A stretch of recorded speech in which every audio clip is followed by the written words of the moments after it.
Support comes from the Missouri Forest Products Association, honoring Arbor Day on April 26th, with an ongoing commitment to sustainable stewardship and conservation of Missouri's forests.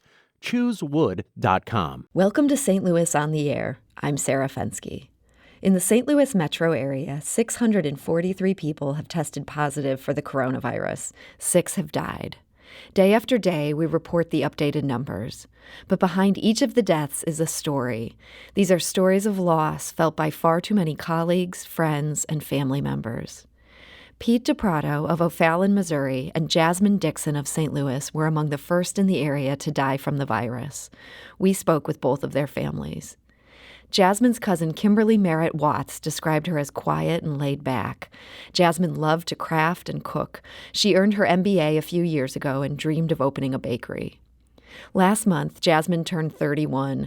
She drove around the entire metro area delivering birthday cake to family members who couldn't attend her party. She was just so selfless, and she did whatever she could do to make anybody else happy, whatever anybody needed.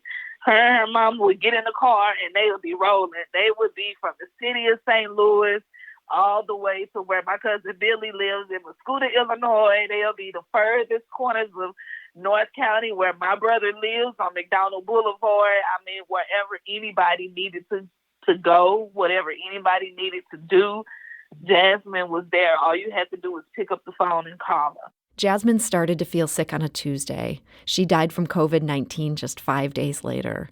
Kimberly got a call from her aunt. She said Jazmond didn't make it. And I just lost it. My son, he loves Jazmond so much. He's only 4.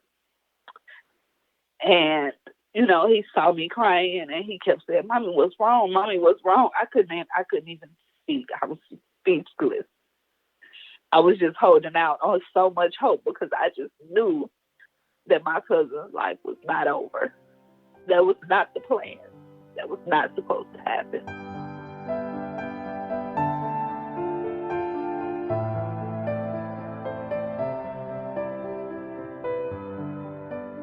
Pete DaPrato of O'Fallon, Missouri, died from the virus last week. Pete had been fighting lung cancer, but his family said they never expected his life to end this way. Pete worked many years at Central Hardware and later for his twin brother's software company.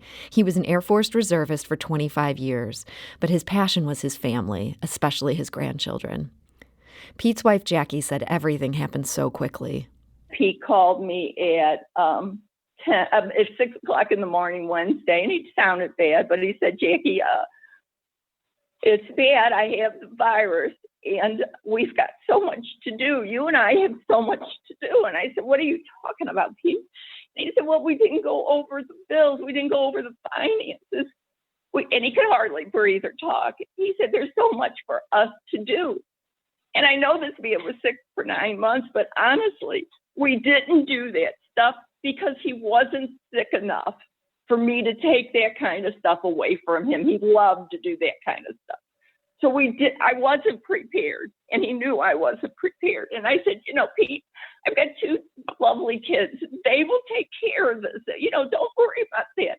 Just try to rest. Just try to rest.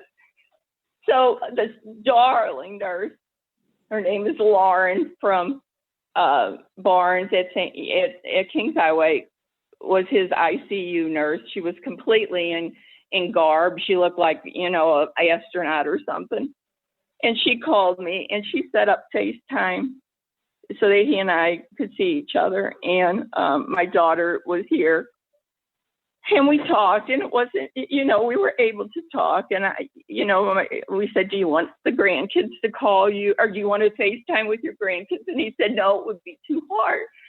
But they could call. So they called him, and he said that was good. And he made a few phone calls, I think he said he did. Well, then he called me about 12, and he couldn't. No, the nurse called me at 12 and said, we have got to give him a sedative. He doesn't want one because he knows he'll fall asleep if he gets one.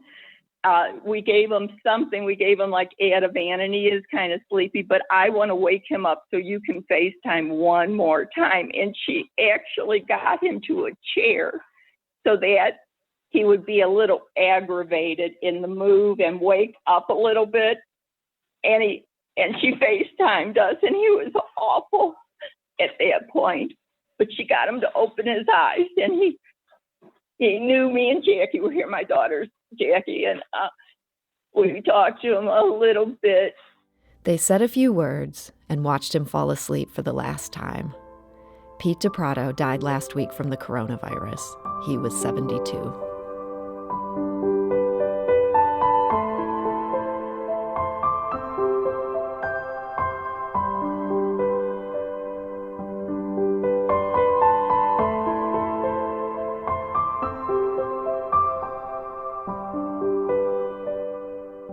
You can read more about Pete DaPrato and Jazmond Dixon on our website at stlpublicradio.org.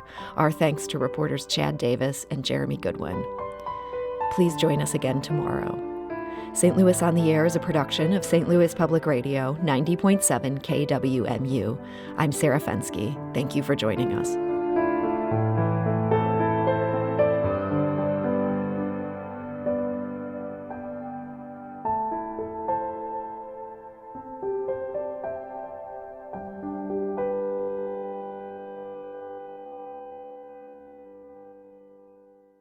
Support comes from the Missouri Forest Products Association, honoring Arbor Day on April 26th with an ongoing commitment to sustainable stewardship and conservation of Missouri's forests.